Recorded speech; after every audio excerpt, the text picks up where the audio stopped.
Hello friends. तो आज हमारा टॉपिक है एनालॉग टू डिजिटल कन्वर्टर। ठीक है।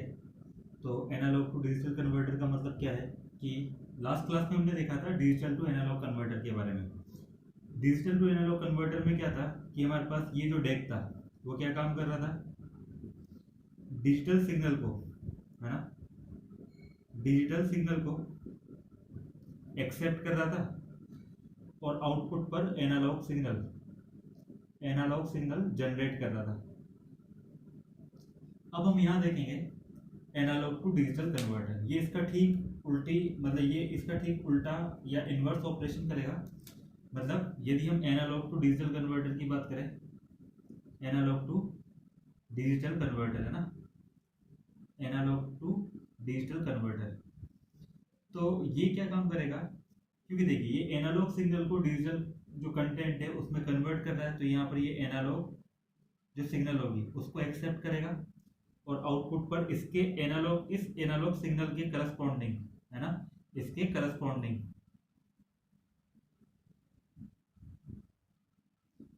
करस्पॉन्डिंग डिजिटल या n bit binary digital data generate कर देता है ना, जो इसके करस्पॉन्डिंग होगा या इनपुट सिग्नल के मतलब इक्विवेलेंट होगा, तो ये काम करेगा। तो इसका ठीक मतलब इनवर्स ऑपरेशन ये किसमें, एनालॉग टू डिजिटल कन्वर्टर में। अब हम एक बार इसको देखते हैं कि एनालॉग टू डिजिटल कन्वर्टर का ब्लॉक डायग्राम क्या होगा, इसमें किस प्रकार से क्या होगा ना। तो देखिए यदि हम यहाँ पर देखें इनपुट के अंदर यदि एनालॉग सिग्नल है, यानी कि अब की बार इस डिवाइसेस का जो इनपुट होगा वो एनालॉग सिग्नल यानी कि वोल्टेज या करंट के रूप में होगा, है ना। ठीक है। अब एनालॉग वोल्टेज जो हम अप्लाई करेंगे, यहाँ पर जो एनालॉग वोल्टेज अप्लाई किया जाएगा वो एक रेंज में अप्लाई किया जाएगा। फॉर एग्जांपल जैसे मैंने ये वोल्टेज अप्लाई किया है 0 से 10 वोल्ट के बीच में, यानी कि मेरी जितनी भी इनपुट सिग्नल होगी उसकी रेंज किस में होगी, 0 से 10 वोल्ट के बीच में। ठीक है। तो वह मैक्सिमम एनालॉग सिग्नल या एनालॉग सिग्नल की मैक्सिमम वैल्यू जो है, इसी को हम क्या बोलते हैं, फुल स्केल इनपुट बोल सकते हैं या फुल स्केल इनपुट वोल्टेज बोल सकते हैं ना। तो फुल स्केल सिग्नल या फुल स्केल इनपुट वोल्टेज जो है वो क्या होगा, एनालॉग सिग्नल या इनपुट एनालॉग सिग्नल की जो मैक्सिमम वैल्यू है वो हमारी क्या कहलाएगी, फुल स्केल इनपुट वोल्टेज। ठीक है। क्योंकि हम एनालॉग सिग्नल अप्लाई करेंगे तो किसी रेंज में अप्लाई करेंगे, 0 से 10 वोल्ट, 0 से 5 वोल्ट, 0 से 7 वोल्ट, इस तरीके से, है ना। ठीक है। अब हम एक बार यहाँ पर देखते हैं इसका ब्लॉक डायग्राम किस प्रकार से क्या होगा, है ना।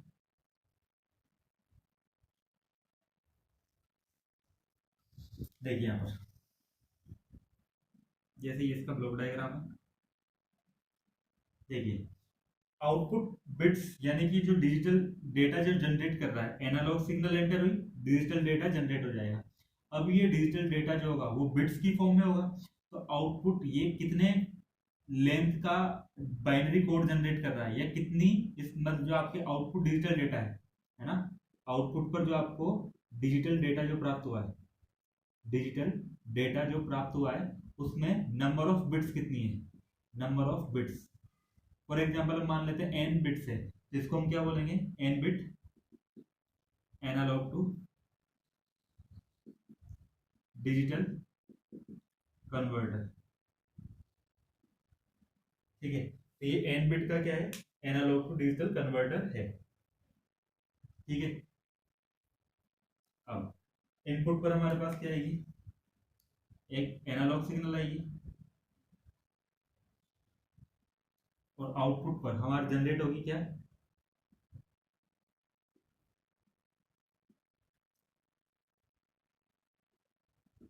N bit binary coded digital data.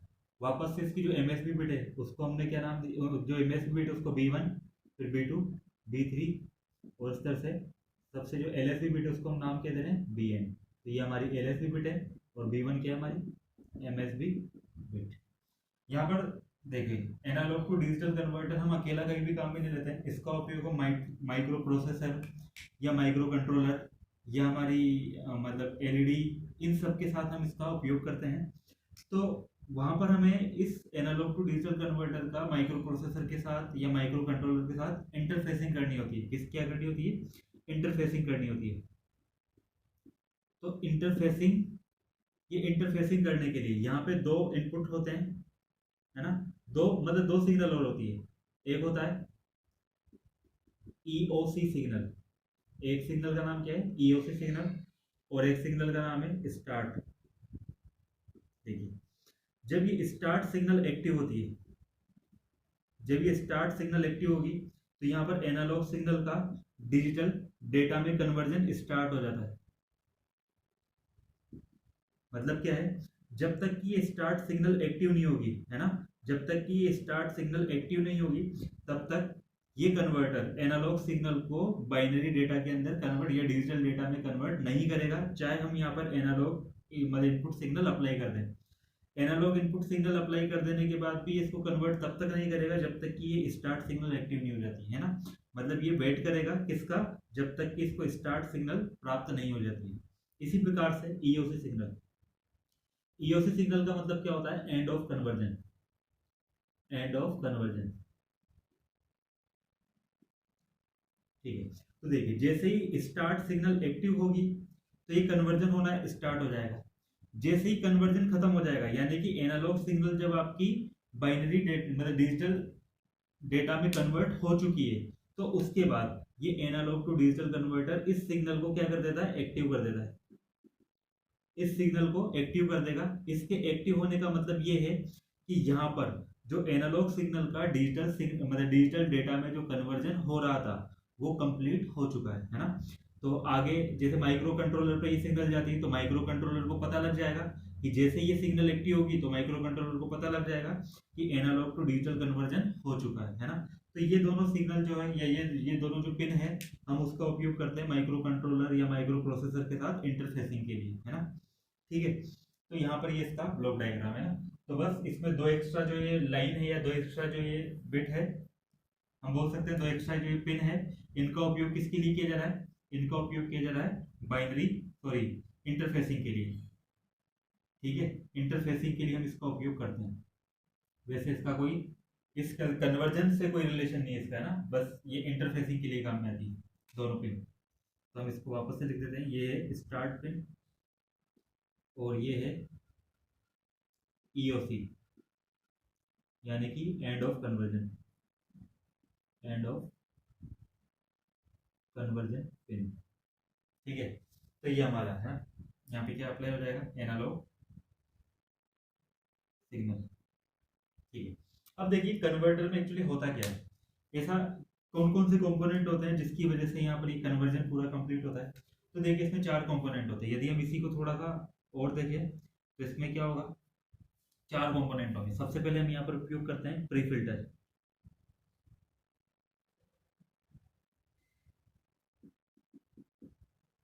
Pre filter से जो मतलब डेटा जनरेट होता है वो हम अप्लाई करते हैं कहाँ पर?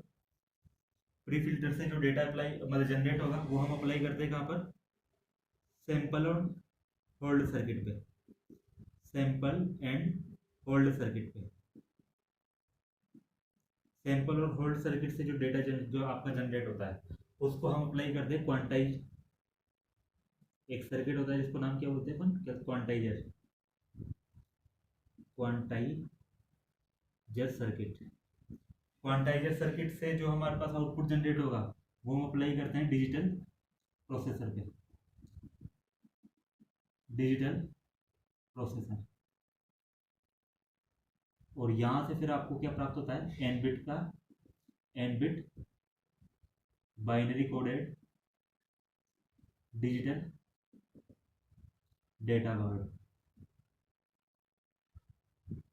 ठीक है, और यहाँ पर इनपुट क्या होता है हमारा? Analog input. ठीक है, तो ये इस ब्लॉक का मतलब क्या है? इस ब्लॉक में चार ऑपरेशन होते हैं, है ना। यानी कि एनालॉग टू डिजिटल कन्वर्टर में चार ऑपरेशन परफॉर्म होंगे तब जाकर हमारी एनालॉग सिग्नल किस में कन्वर्ट होगी? एन बिट के binary coded digital data word में। ठीक है, तो ये चीज यहाँ पर है। अब देखिए हम यहाँ पर एक एक करके लेते हैं कि प्री फिल्टर का मतलब क्या है, सैंपल एंड होल्ड सर्किट का मतलब क्या है, क्वांटाइजर का मतलब क्या है और डिजिटल प्रोसेसर हम यहाँ पे किस वजह से कर रहे हैं ना। तो सबसे देखिए प्री फिल्टर। प्री फिल्टर का उपयोग क्यों किया गया उसको देखने से पहले एक बार हम यहाँ पर देखते हैं सैंपल एंड होल्ड सर्किट को, है ना। इस सैंपल एंड होल्ड सर्किट का मतलब क्या है, ठीक है। तो सैंपल और होल्ड सर्किट का उपयोग क्यों किया जाता है, देखो जब भी एक्चुअली हम जब एनालॉग सिग्नल को डिजिटल सिग्नल में कन्वर्ट करते हैं तो सबसे पहले हमें एनालॉग सिग्नल की क्या करनी होती है, सैंपलिंग करनी होती है ना। एनालॉग सिग्नल के सैंपल लेने होते हैं, है ना। एक फिक्स टाइम इंटरवल पे या फिक्स फ्रीक्वेंसी से हम एनालॉग सिग्नल की क्या करते हैं, सैंपलिंग, है ना। तो एक ये हम कहाँ करते हैं, फिक्स, एक्चुअली हम इसको आपस से ऊपर बना देते हैं ना, इसको तो मिटा देते हैं यहाँ पे।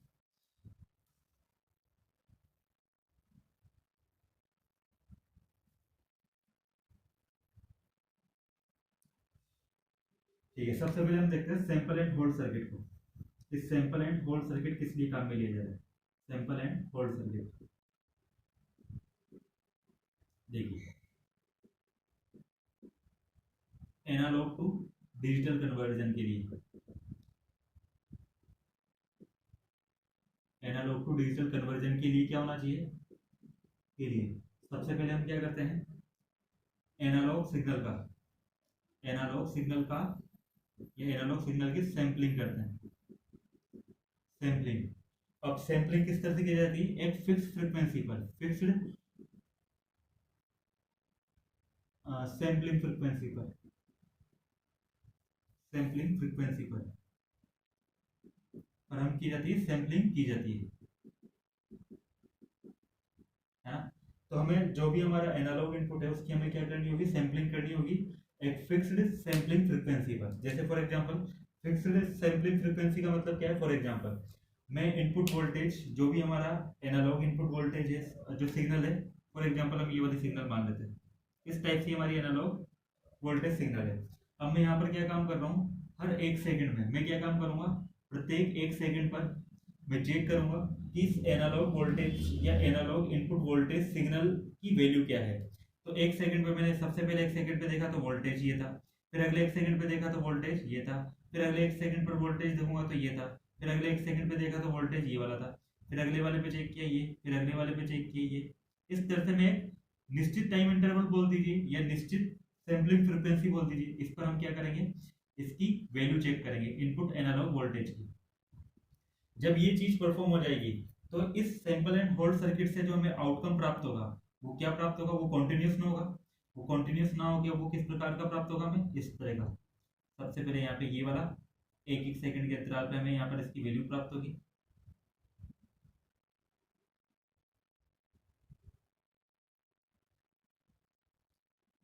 इस फॉर्म में हमें पल्स प्राप्त होगी, ठीक है, सैंपल एंड होल्ड सर्किट के कारण। ये हमारी कंटिन्यूअस एनालॉग सिग्नल थी जिसकी सैंपलिंग करने के बाद हमें ये वाला डेटा या ये वाली पल्स हमें जनरेट होगी। क्यों जनरेट होगी, क्योंकि हमने केवल वैल्यू कहाँ चेक की है, प्रत्येक एक सेकंड के अंतराल पे। तो हमारे पास जो डेटा अवेलेबल होगा वो हर एक सेकंड के अंतराल पर अवेलेबल होगा ना। तो ये जो एनालॉग सिग्नल है ये एक पल्स सिग्नल में कन्वर्ट हो जाएगी, ठीक है। तो इस प्रकार से ये सैंपलिंग हमें करनी होती है इसकी, ठीक है। अब सैंपलिंग करने का एक रूल होता है ना। ये सैंपल कर, ये तो हमें पता लग गया भाई हम इसके अंदर क्या काम करते हैं, फिक्स सैंपलिंग फ्रीक्वेंसी पर एनालॉग सिग्नल की हम सैंपलिंग करते हैं। तो सैंपलिंग करने से जो हमारी कॉन्टिन्यूस एनालॉग सिग्नल थी वो किस में कन्वर्ट हो जाएगी, डिस्क्रीट पल्स में जनरेट हो जाएगी ना। अब ये तो काम हमने चलो कर दिया कि ये तो हमने बता दिया कि इसकी वजह से ये काम होता है, लेकिन यहाँ पर एक कंडीशन है। सैंपलिंग जब भी की जाती है तो उसके लिए एक कंडीशन होती है, और वो कंडीशन क्या है वो हम देखते हैं। सैंपलिंग करने के लिए जो कंडीशन है वो हमारे पास कंडीशन क्या होनी चाहिए, सैंपलिंग करने के लिए कंडीशन ये होनी चाहिए, है ना। देखिए सैंपलिंग जो फ्रीक्वेंसी है, सैंपलिंग फ्रीक्वेंसी जो होनी चाहिए वो ग्रेटर देन इक्वल टू होनी चाहिए किसके, twice of maximum frequency, maximum frequency in input analog signal, ठीक है। देखिए एनालॉग सिग्नल में जो भी ऐसा नहीं होगा इसमें केवल एक अकेली सिग्नल ही प्रेजेंट हो, इसमें बहुत सारी अलग अलग फ्रीक्वेंसी की सिग्नल जनरेट मतलब हो सकती है ना।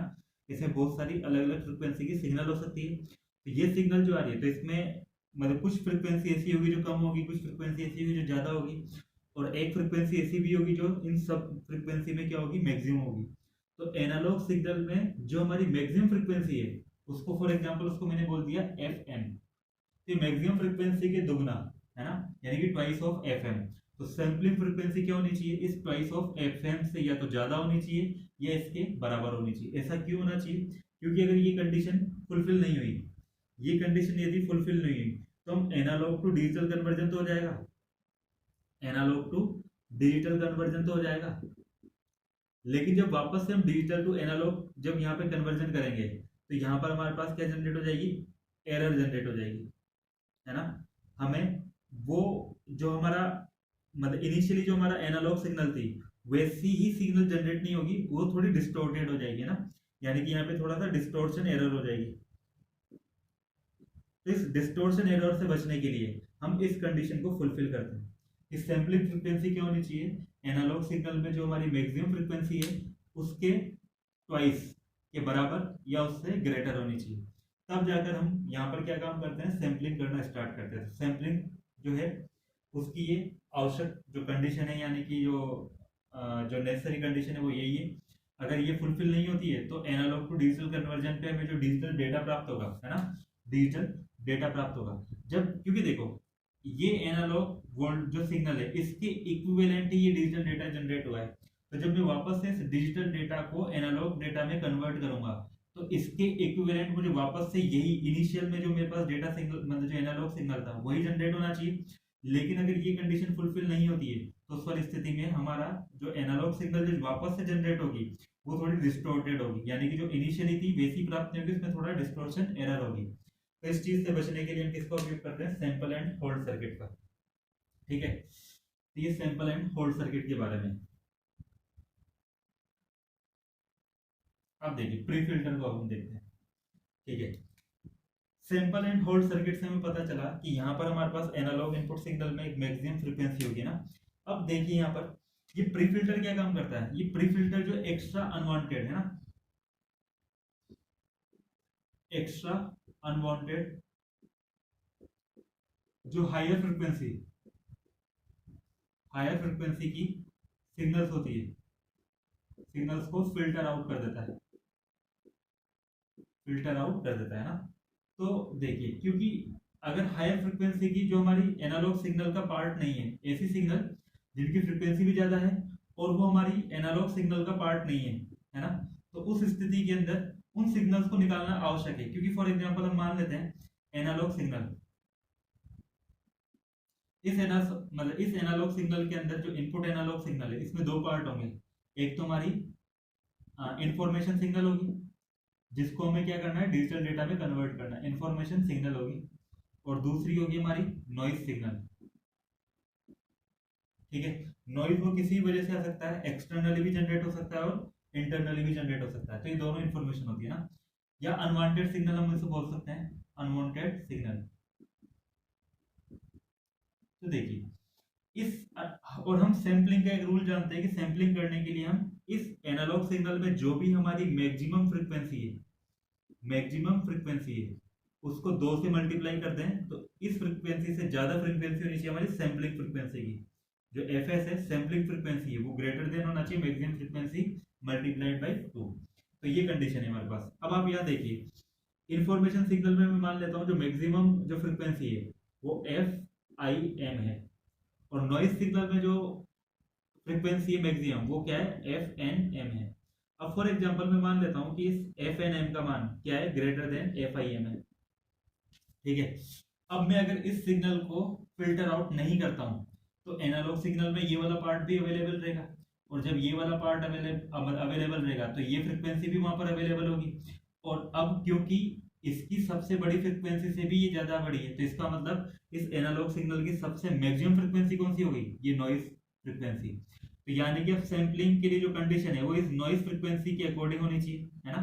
सैंपलिंग फ्रीक्वेंसी इस नॉइज फ्रीक्वेंसी के अकॉर्डिंग होनी चाहिए, लेकिन ऐसा करने की हमें जरूरत नहीं, क्योंकि नॉइज तो हमारे पास अनवांटेड सिग्नल थी, इसको थोड़ा हमें डेटा में कन्वर्ट करना था, डिजिटल डेटा में। हमें तो इस इंफॉर्मेशन सिग्नल को डिजिटल डेटा में कन्वर्ट करना था। तो इसलिए हम यहाँ पर क्या काम करेंगे, जो एक्स्ट्रा अनवांटेड जो सिग्नल है इसको हम यहाँ से फिल्टर आउट करने की कोशिश करेंगे, ताकि ये जो हमें जो वास्तविक जो फ्रीक्वेंसी चाहिए सैंपलिंग फ्रीक्वेंसी वो हम यहाँ पर उसका उपयोग कर सकें, है ना। इस नॉइज सिग्नल को हटाने के लिए, इसको एलिमिनेट करने के लिए हम यहाँ पे किसका उपयोग कर रहे हैं, प्री फिल्टर का। ठीक है, तो प्री फिल्टर इसलिए काम में आ रहा है कि जो एनालॉग इनपुट एनालॉग सिग्नल है उसमें एक्स्ट्रा अनवांटेड हायर फ्रीक्वेंसी की जो सिग्नल्स है उसको फिल्टर आउट करने के लिए हम यहाँ पे प्री फिल्टर का उपयोग कर रहे हैं। ठीक है, अब हम बात करते हैं क्वांटाइजर की। एनालॉग टू डिजिटल कन्वर्जन का सबसे इंपॉर्टेंट पार्ट है ये क्वांटाइजर, है ना, यही सब कुछ डिसाइड करता है। तो क्वांटाइजर, ठीक है, देखिए जब हमने किसकी सैंपल सर्किट की बात की थी, तो सैंपल सर्किट ने क्या काम करा था, ये हमारी एनालॉग सिग्नल थी, इसको कन्वर्ट कर दिया था एक डिस्क्रीट या पल्स में, इस तरह से। इस तरह की डिस्क्रीट पल्स में ये क्या कर देता है, जनरेट, कौन सा, sample circuit, sample and hold circuit. ठीक है, अब आप यहां पर देखिए, यहां पर जो ये वैल्यूज है ना, यहाँ क्वांटाइजर क्या काम करता है, देखिए क्वांटाइज मतलब जो क्वांटाइजर होगा, क्वांटाइजर क्या काम करेगा, जो इनपुट, जो हमारी इनपुट पे फुल स्केल वोल्टेज था, यानी कि इनपुट फुल स्केल वोल्टेज,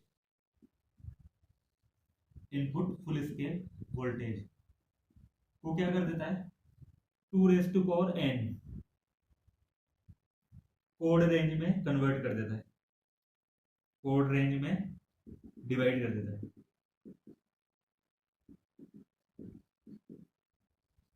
इसका मतलब क्या है, हमने बोला था कि जो एनालॉग सिग्नल होगी ये इस मतलब इस सिग्नल की जो वोल्टेज होगी उसकी एक रेंज होगी, जैसे फॉर एग्जांपल ये 0 से 10 वोल्ट तक होगा, या इसकी रेंज 0 से 5 वोल्ट तक होगी, या 0 से 12 वोल्ट तक होगी, इस तरह से इसकी एक रेंज होगी। तो इसमें जो मैक्सिमम वैल्यू है वो इसकी क्या कहलाती है, फुल स्केल वोल्टेज, है ना। तो ये फुल स्केल वोल्टेज को ये क्वांटाइजर क्या काम कर देता है, फुल स्केल वोल्टेज को 2 raised to power n code range में मतलब डिवाइड कर देता है, मतलब एक बहुत सारे सब रेंज में डिवाइड कर देगा, बहुत सारी सब रेंज में डिवाइड कर देगा इनपुट वोल्टेज को, और उस सब रेंज की वैल्यू कितनी होगी, 2 raised to power n, यानी कि उनकी संख्या कितनी होगी ऐसे सब रेंज की, 2 raised to power n, और यहाँ पे n क्या था, जितने बिट का हम आउटपुट पे डिजिटल डेटा जनरेट करना चाहते हैं वो है। मतलब कहने का मतलब क्या है, फॉर एग्जांपल हम यहाँ पर एग्जांपल लेकर समझते हैं, एक बार एग्जांपल से देखिए। फॉर एग्जांपल जो एनालॉग, फॉर एग्जांपल जो एनालॉग इनपुट सिग्नल जो है इसकी रेंज क्या है, 0 से लेकर 1 वोल्ट के बीच में, है ना। तो ये 1 वोल्ट इसका क्या हो गया, फुल स्केल वोल्टेज। ठीक है, तो ये फुल स्केल वोल्टेज हमारे पास 1 वोल्ट हो गया। आउटपुट पर, जो आउटपुट पर हम डिजिटल डेटा जनरेट कर रहे हैं, डिजिटल डेटा जो जनरेट कर रहे हैं उसमें नंबर ऑफ बिट कितनी है, नंबर ऑफ बिट्स कितनी है उसमें, मान लेते हैं 3 है ना। तो स्मॉल n की वैल्यू कितनी होगी, 3। अब यहाँ पर ये क्वांटाइजर क्या काम करेगा, ये जो इसकी जो इनपुट मैक्सिमम वोल्टेज है ना 1 वोल्ट, इसको डिवाइड कर देगा सब रेंज में, सब रेंज में कितना है और कितनी सब रेंज में डिवाइड कर देगा, देखिए सब रेंज, टोटल नंबर ऑफ सब रेंज, ये क्वांटाइजर क्या करेगा, फुल स्केल वोल्टेज को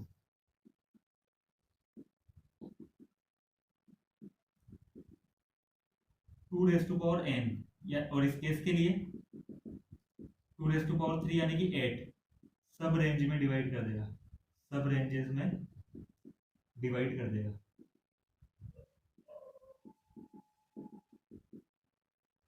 ठीक है, अब वो और एक सब रेंज की जो लेंथ होगी वो कितनी होगी, अब यहाँ पर हम वापस से इसको देखते हैं, तो हम यहाँ से पता लग गया फुल स्केल वोल्टेज 1 वोल्ट है, और यहाँ पे स्मॉल n की वैल्यू 3 है, तो क्वांटाइजर 8 सब रेंज में इस 1 वोल्ट को डिवाइड कर देगा ना, मतलब 1 वोल्ट के एक 8 पार्ट बना देगा, और प्रत्येक पार्ट की जो लेंथ होगी या विड्थ होगी वो सेम होगी ना।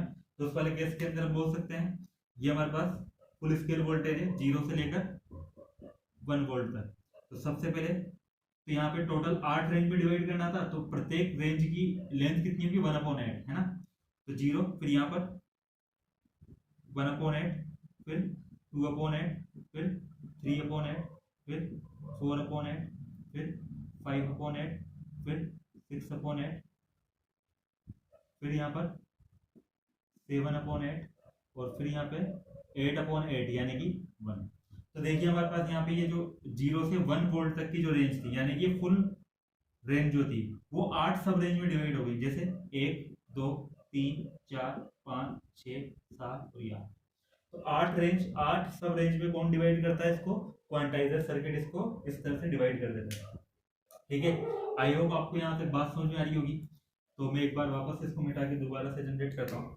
तो ये क्या काम करेगा? क्वांटाइजर सर्किट सबसे पहले 0, फिर 1/8, फिर 2/8, फिर 3/8, 4/8, 5/8, 6/8, 7/8 और यहाँ पे 1। तो ये हमारा इनपुट जो रेंज थी, हमारी इनपुट एनालॉग सिग्नल की जो रेंज थी, उसको क्वांटाइजर ने क्या काम कर दिया है? सब रेंज में डिवाइड कर दिया। और सब रेंज की संख्या यहाँ पे कितनी होगी? सब रेंज कितना होगा यहाँ पे?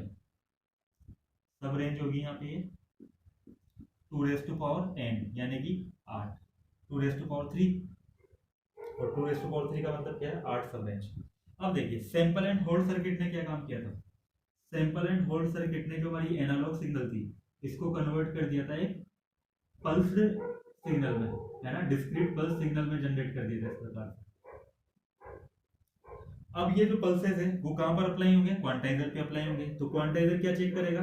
सबसे पहले पहली पल्स उठाएगा, पहली पल्स को यहाँ पे इसकी वैल्यू चेक करेगा, इसकी वैल्यू को वो क्या कर देगा? मतलब लगभग इक्वल टू, मतलब वो इस इन पल्सेस को वो किसी एक सब रेंज के अंदर यहाँ पे सेट कर देगा। कैसे? फॉर एग्जांपल मैं मान लेता हूँ इस पल्स को जब मैंने क्वांटाइज किया, तो इन यहाँ पर आपके पास इस जगह पर, यानी कि इस जगह पे जब मैंने इसकी सैंपलिंग की थी, तो इसकी वैल्यू कितनी आई थी? यहाँ पे मान लेते हैं यहाँ पर आई थी ये 1.01/8। कितनी वैल्यू थी इसकी, है ना? 1.01/8 ये वैल्यू थी इसकी। अब यहाँ पर देखिए ये जो वैल्यू है वो नियर बाई किसके इक्वल है? 1/8 के इक्वल है। तो यानी कि ये सैंपल के लिए मतलब वो, यानी कि ये वाला जो सैंपल होगा हमारा, वो किसके इक्विवेलेंट आ जाएगा? वो किस सब रेंज में आएगा? वो इस वाली सब रेंज में आ जाएगा। ठीक है, इसी प्रकार से देखिए 8 रेंज में जनरेट कर दिया ना उसने, तो वो 8 रेंज हम यहाँ पर इस तरह से डिवाइड कर लेंगे। सबसे पहले यहाँ पे first range, first, second, third, fourth, fifth, 6, 7 और ये 8। यहाँ बोल सकते हैं 7 तक ही वो मतलब सफिशिएंट होगा, 7 तक। ठीक है, अब आप यहाँ पर देखिए, अब ये यहाँ पे क्वांटाइजर क्या काम करेगा? जो हमारे पास सैंपल एंड होल्ड सर्किट से हमारे पास जो पल्स जनरेट हुई थी, सैंपल और होल्ड सर्किट से हमारे पास जो पल्स जनरेट हुई थी, है ना, इस प्रकार की,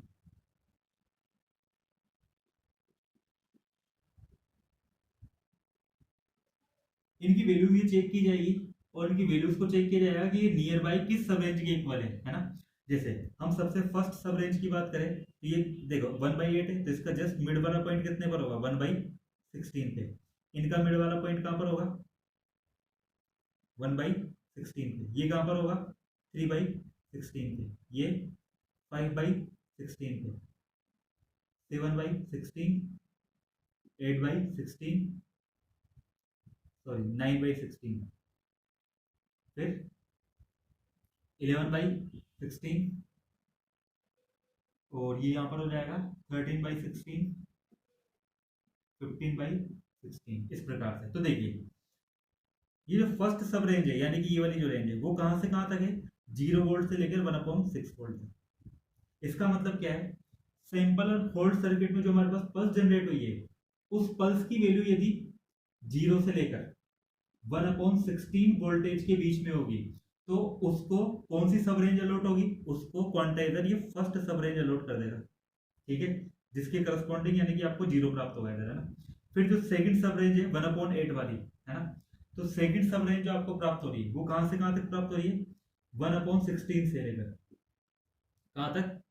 1/16 से लेकर 3/16 तक, 3/16 तक। ठीक है, तो ये हमारी सेकंड सब रेंज है। इसको मैं इस प्रकार से लिख सकता हूँ 1/8 रेंज और प्लस माइनस 1/16, क्योंकि 1/8 माइनस 1/16 करोगे तो 1/16 आ जाएगा, और 1/8 प्लस 1/16 करोगे तो 3/16 आ जाएगा।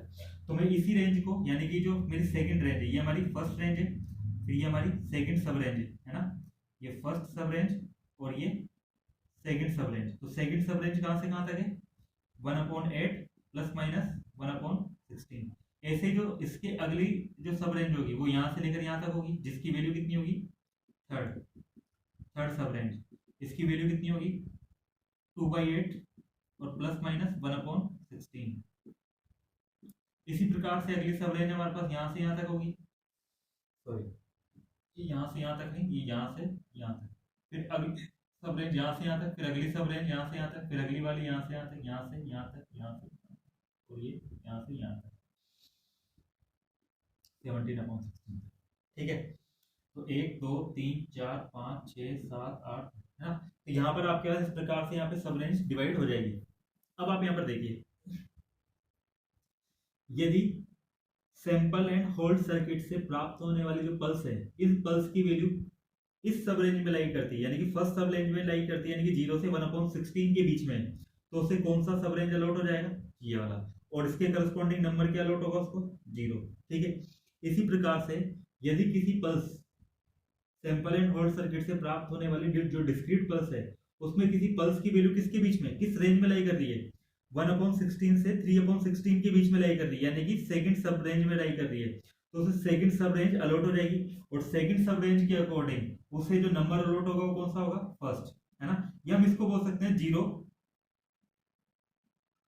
ये हमारी 0 सब रेंज हो गई, और ये हमारी फर्स्ट रेंज हो गई, और ये सेकंड रेंज हो गई हमारी, है ना।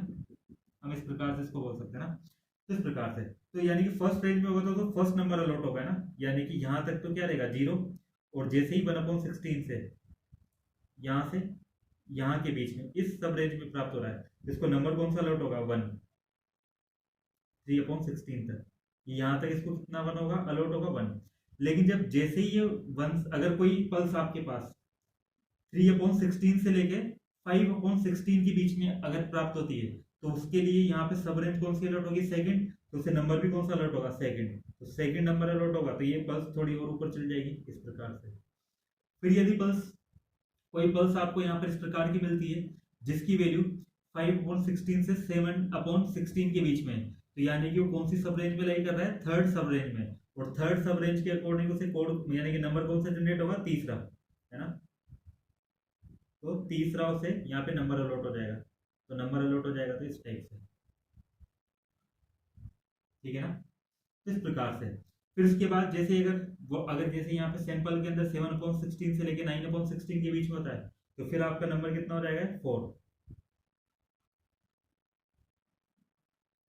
फिर 9/16 से अगर 11/16 के बीच की कोई पल्स प्राप्त होती है, तो उसको पांचवी सब रेंज प्राप्त होगी, और पांचवी सब रेंज का मतलब कोड भी कितना प्राप्त होगा 5। ठीक है, इसी प्रकार से पांचवा कोड प्राप्त, देखिए यहाँ पर ये वाला कोड कहां से कहां तक है यहाँ तक, फिर ये वाला यहाँ तक, फिर ये वाला यहाँ तक, फिर ये वाला यहाँ तक, फिर ये वाला यहाँ तक, फिर 11/16 से लेके 13/16 के बीच की कोई पल्स प्राप्त होती है, यानी कि ऐसी पल्स जिसकी वैल्यू कितनी है 11/16 से 13/16 के बीच में, तो उसे और वो किस सब रेंज में आएगी छठी सब रेंज में, और छठी सब रेंज में आएगी तो कोड भी उसके अकॉर्डिंग छठा कोड प्राप्त हो जाएगा ना। और इसकी विड्थ कहां से कहां तक होगी यहाँ से यहाँ तक। फिर 13/16 से लेके 15/16 तक के लिए 7th कोड प्राप्त होगा, यानी कि ये वाला।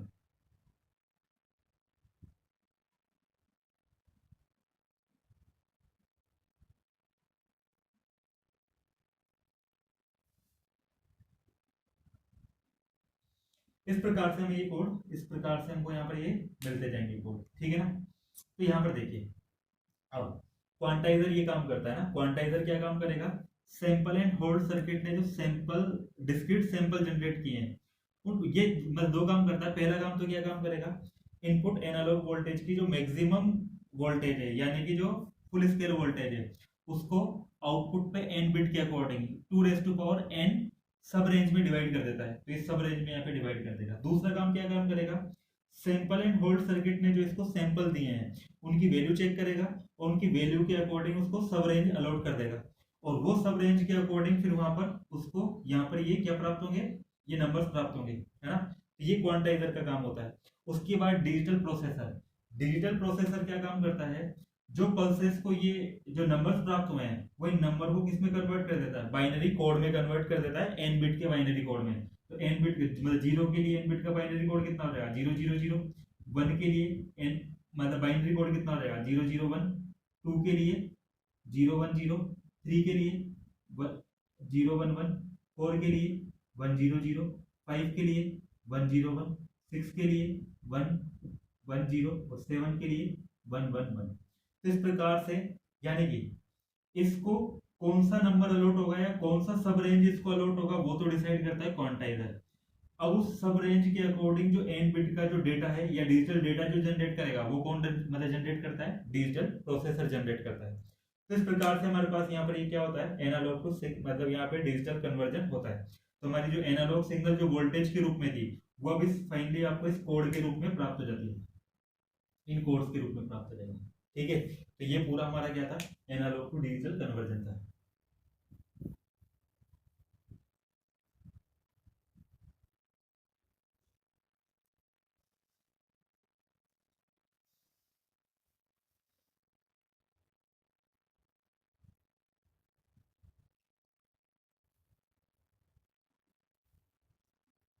अब देखिए एनालॉग टू डिजिटल कन्वर्जन के लिए कुछ मतलब टर्मिनोलॉजी होती है। जैसे हम बात करें रिजोल्यूशन, रिजोल्यूशन का मतलब क्या होता है, देखो रिजोल्यूशन क्या बताता है, इनपुट एनालॉग सिग्नल की मिनिमम वैल्यू जिसके लिए आउटपुट डिजिटल डेटा कि एलएसबी बिट पर 1 से चेंजेस होता है। इसका मतलब क्या है, रिजोल्यूशन का मतलब क्या होता है कि इनपुट एनालॉग सिग्नल की वह मिनिमम वैल्यू जिससे आउटपुट डिजिटल डेटा की एलएसबी बिट चेंज हो जाए, यानी या अगर वो जीरो है तो जीरो से वन हो जाए और वन है तो वन से जीरो हो जाए। तो अगर ये चेंजेस करने की क्षमता कौन रखता है, इनपुट एनालॉग की मिनिमम वैल्यू रखती है, तो वो मिनिमम वैल्यू ही क्या कहलाती है, हमारी रिजोल्यूशन। कहने का मतलब क्या है कि एलएसबी बिट पर चेंजेस करने के लिए जितनी हमें मिनिमम वोल्टेज की जरूरत है वो हमारी क्या कहलाती है, इसकी रिजोल्यूशन कहलाती है ना। तो रिजोल्यूशन को यदि हम देखें तो रिजोल्यूशन का जो फॉर्मूला होता है वो होता है हमारे पास फुल इनपुट एनालॉग सिग्नल की फुल स्केल वोल्टेज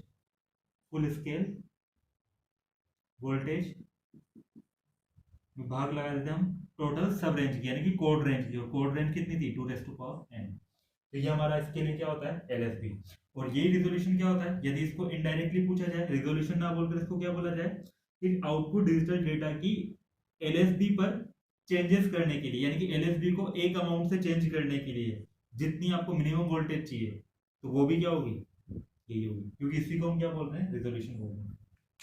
ठीक है, ये हो गया। और इसके अलावा होता है टाइम ऑफ कन्वर्जन, है ना। तो टाइम ऑफ कन्वर्जन का मतलब तो क्या है, ये वो समय है ना, ये वो समय है जितने समय के अंदर आपकी एनालॉग जो सिग्नल है वो डिजिटल कोडेड सिग्नल में कन्वर्ट हो जाती है। ठीक है, तो ये हमारा पूरा क्या था, एनालॉग टू डिजिटल कन्वर्जन। तो यहाँ पर ये भी हमारा कंप्लीट होता है। तो नेक्स्ट क्लास में हम मिलेंगे एक नए टॉपिक के साथ, तब तक के लिए थैंक यू।